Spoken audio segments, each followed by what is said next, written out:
वेदना अर्थात एहसास। वेदना का अर्थ केवल पीड़ा ही नहीं है, क्योंकि पीड़ा कभी सुखदायी नहीं होती। वेदना का मतलब है अनुभूति, और संप्रज्ञान का अर्थ होता है प्रत्यक्ष अनुभूति करना। देखो, कहने के नाम पर सभी जानते हैं जगत, काया, मन, ये सब मरण धर्म है, एक न एक दिन सारे संबंध टूट जाने वाले हैं, मगर फिर भी अपन सब लोग संबंधों को निभाते हैं कि नहीं? क्यों निभाते हैं?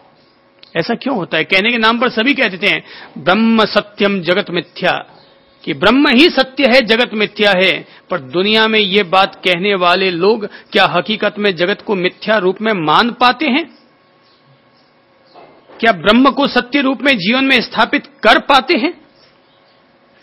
नहीं कर पाते, क्योंकि हम सब लोग केवल शब्दों के तल पर ही जीते हैं और कहने के नाम पर शास्त्रों के वचनों को बोलते हैं। संप्रज्ञान इसलिए जरूरी है ताकि व्यक्ति अपनी प्रत्यक्ष अनुभूति में जाने कि क्या वास्तव में ही जगत मिथ्या और ब्रह्म सत्य है।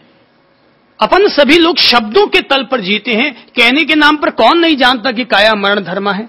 कहने के नाम पर कौन नहीं जानता कि इस काया की चमड़ी को अगर उतार दिया जाए तो सबके एक ही रूप होने हैं? जानने के नाम पर, कहने के नाम पर सभी यही बात कहते हैं कि काया को अगर जला दिया जाए तो एक मुट्ठी राख भर ये काया है, मगर फिर भी जीवन भर हर आत्मवादी, हर अध्यात्मवादी, हर ब्रह्मवादी व्यक्ति अपनी इसी काया का पोषण करता रहता है, इसी को संवारता रहता है, इसी के सुख को सुख मानता है, इसी के भोग को अपने जीवन का आनंद मानता है।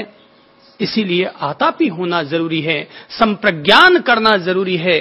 वास्तविक तौर पर अपनी इस काया के प्रति, काया में होने वाली वेदनाओं के प्रति सचेतन और स्मृतिमान होना जरूरी है। जब तक कोई बात ठोस अनुभूति में नहीं आएगी तब तक सब बातें ऊपर ऊपर हैं। चाहे दुनिया में कितने भी महान शास्त्र क्यों न पढ़ लो, देखो एक बुद्धिमान व्यक्ति अनुपश्यना के बारे में बोल तो सकता है। एक बुद्धिमान और समझदार व्यक्ति अनुपश्यना के बारे में भी सुन तो सकता है, लेकिन बुद्ध में और बुद्धिमान में फर्क है। बुद्धिमान आदमी केवल अनुपश्यना के बारे में बोलेगा, बुद्धिमान आदमी अनुपश्यना के बारे में सोचेगा, पर बुद्ध आदमी उसकी ठोस अनुभूति करेगा। व्यक्ति का ज्ञान जब तक ठोस अनुभूति के धरातल से न गुजरे, व्यक्ति का ज्ञान जब तक ठोस अनुभूति के द्वार से न गुजरे, तब तक ज्ञान वैसा ही हुआ करता है जैसा कि तेल के पीपों में रहा हुआ तेल रहा करता है। उसको कढ़ाई पर चढ़ाओ, छौंका लगाओ तो तेल तुम्हारे लिए उपयोगी बनेगा, नहीं तो उस तेल को डिब्बों में भरे रखो, न खुशबू है न स्वाद है, पड़ा रहने तो खराब ही होना है। वो तो ठोस अनुभूति होनी चाहिए जीवन में। जब तक ये धर्मों के द्वारा, अध्यात्म शास्त्रों के द्वारा जो ऊंची ऊंची बातें बखानी जाती हैं, जब उन बातों में से 2% भी इंसान को ठोस अनुभूति नहीं हुई, तब तक उन किताबों को पढ़कर रखने से मतलब क्या निकलता है? क्योंकि वो ठोस ज्ञान, हम अगर कोई संत है तो वो सार्वजनिक मंच पर बैठकर, उपाश्रय या स्थानक में बैठकर उन पर चर्चा कर सकता है, प्रवचन दे सकता है, पर अनुभूति के नाम पर नील बट्टे नील, कुछ नहीं है उसके पास अनुभव। मैंने सुना है कि पुराने जमाने के जो सद्गुरु हुआ करते थे वो शिष्य के जीवन को बदल दिया करते थे। आज की तारीख में गुरुजन अपने शिष्य के जीवन को नहीं बदल पाते। हाँ, वो अच्छे शब्द कहकर, वैराग्य भरे शब्द कहकर के एक व्यक्ति को संत जरूर बना सकते हैं, लेकिन उस संत को सिद्ध बनाना ये उनके बलबूते की बात नहीं है। संत बनाना आसान है किसी को भी, लेकिन सिद्ध बनाना, एक बुद्धू को बुद्धिमान बनाना आसान है, लेकिन एक बुद्धिमान को बुद्ध बनाना ये बहुत बड़ी तपस्या है, ये बहुत बड़ी साधना, ये बहुत बड़ी चुनौती है।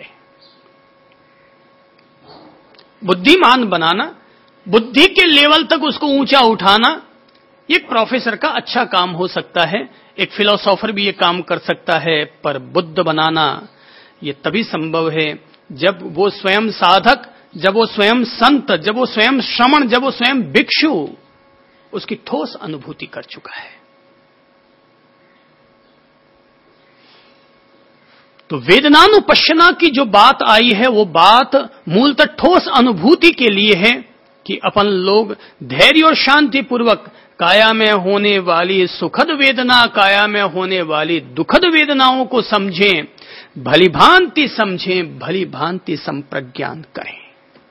जैसा कि आप फरमा रहे हैं कि अनुभूति का जो धरातल है वहां पर घुटनों के प्रदेश में होने वाली सुखद या दुखद संवेदनाओं का एहसास तो होता है, पर इसके अलावा नहीं होता।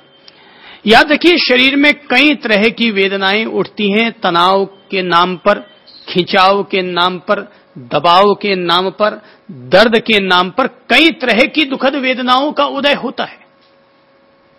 और ऐसे ही कई दफा हमारे भीतर सुखद संवेदनाओं और वेदनाओं का उदय होता है, तो लगता है आज तन में बहुत स्वस्थता है, आज तन में बड़ी ताजगी है, आज तो 10 तरह के काम करने हो तो भी अपन पहले से तैयार हैं। और कहीं पर दूसरे से कह दिया जाए, जैसे मान लीजिए कि पीछे आपकी धर्मपत्नी जी बैठी हैं, तो कई दफा ऐसा होता है कि उनको कहो 1 गिलास पानी दे दो, तो वो क्या कहेगी, आप ही अपने खड़े होके पी लो।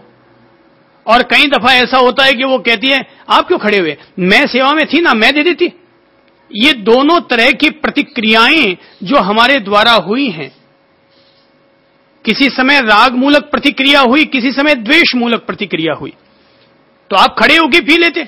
ये क्या द्वेष मूलक प्रतिक्रिया है, आपने क्यों तकलीफ की, मैं आपकी सेवा कर देती। ये क्या राग मूलक प्रतिक्रिया थी।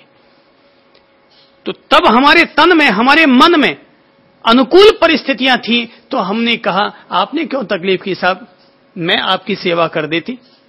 ठीक है ना।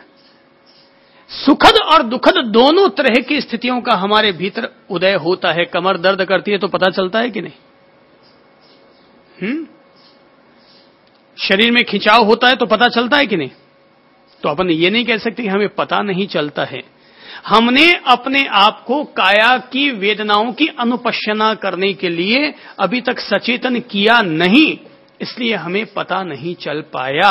अगर हम काया की अनुपश्यना को अपने साथ साधने का प्रयत्न करते हैं तो मात्र 3 दिन में ही व्यक्ति को काया में होने वाली प्रत्येक वेदना का एहसास और अनुभव होने लग जाता है।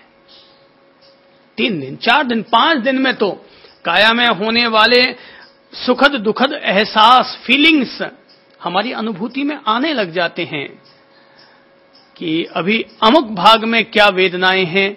हम काया को कैसे समझेंगे भाई, वेदनाओं के आधार पर ही तो समझेंगे, अनुभूति के धरातल पर ही तो हम समझेंगे।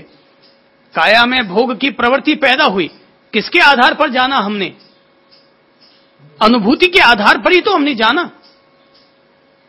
तो विकार मूलक वेदना उठी कि निर्विकार वेदना उठी। इसीलिए वेदना 2 तरह की होती है, सुखद और दुखद भी, और उसमें भी सामिश और निरामिश, अर्थात शुद्ध और अशुद्ध। तो अगर वेदनाएं हैं तो एहसास होंगी, वेदनाएं नहीं हैं तो एहसास नहीं होंगी। अगर हमें लगता है, देखिए शुरू के तल पर तो पहले 3 दिन लगेगा कि हमें किसी तरह की भी वेदना या ठोस अनुभूति नहीं हो रही है, तो यह मत समझ लीजिएगा कि अब मेरे भीतर कोई तरह की वेदना नहीं है, मैं निर्वेद हो गया, मैं निर्विकल्प हो गया, ऐसा मत समझ लीजिएगा। अभी तो हम पकड़ ही नहीं पाए, अभी तक तो हम पकड़ ही नहीं पाए हैं। लेकिन जब हम ठोस अनुभूति के आधार पर सुखद और दुखद दोनों ही वेदनाओं की अनुभूति करने लग जाते हैं, और जब दोनों के प्रति अपना दृष्टा भाव, साक्षी भाव साधने लग जाते हैं। देखिए, दृष्टा भाव बहुत महत्वपूर्ण है, दृष्टा भाव बहुत महत्वपूर्ण है। साधक को अपनी साधना में एक ही चीज को साधना होता है, वो है दृष्टा भाव। क्यों? क्योंकि हमारे भीतर राग द्वेष की क्रिया प्रतिक्रिया चलती रहती है हर समय। जैसे अभी गर्मी है, और गर्मी है और भीतर में किसी भी साधक साधिका को लगता है थोड़ी गर्मी है, कूलर होता तो। ये क्या है?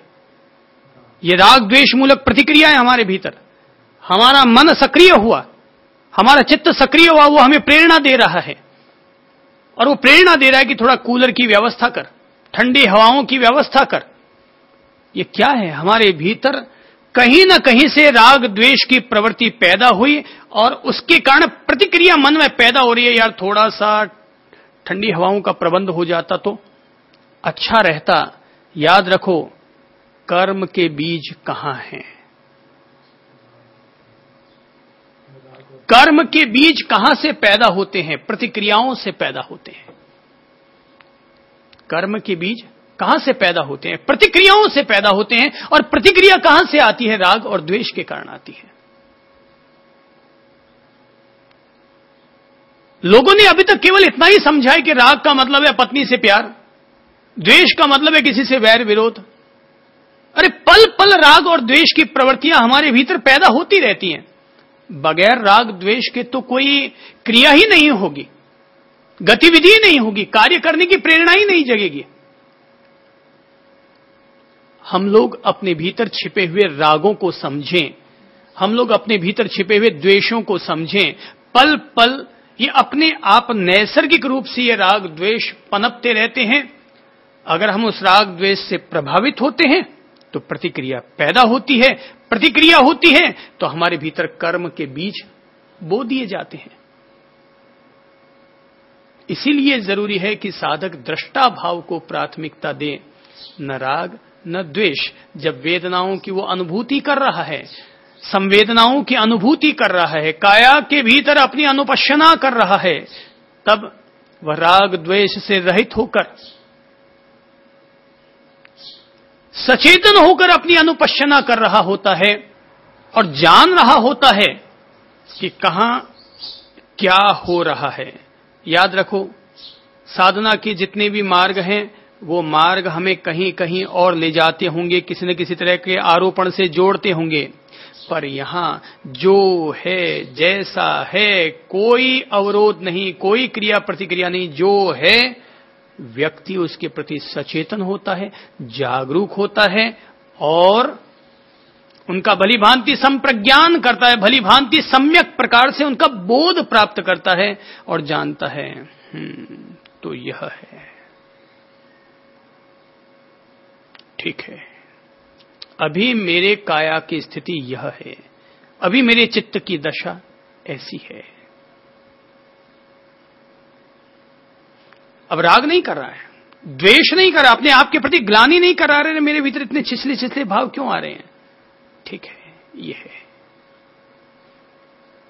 मैं अपने आप को और शांतिमय बनाऊंगा, मैं अपने आप को और शांतिमय बनाऊंगा, अपने आप को और सहज बनाऊंगा, अपने संकल्पों को भी वो मजबूत करेगा, अपने संप्रज्ञान को और गहरा और गहरा और गहरा करने का प्रयत्न करेगा, दृष्टा भाव को प्रगाढ़ बनाएगा।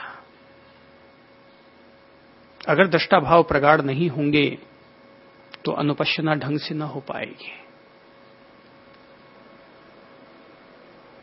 और अगर वेदनानुपश्यना, कायानुपश्यना करते हुए अगर हम इधर उधर हो गए हैं, भटक गए हैं, विचारों में भटक गए हैं, तो साधक भली भांति जान रहा है अनुपश्यना कर रहा था पर बीच में अनुपश्यना मेरी खंडित हो गई। अर्थात जो मैं अपने आप को देख रहा था, भली भांति अपने आप को जानने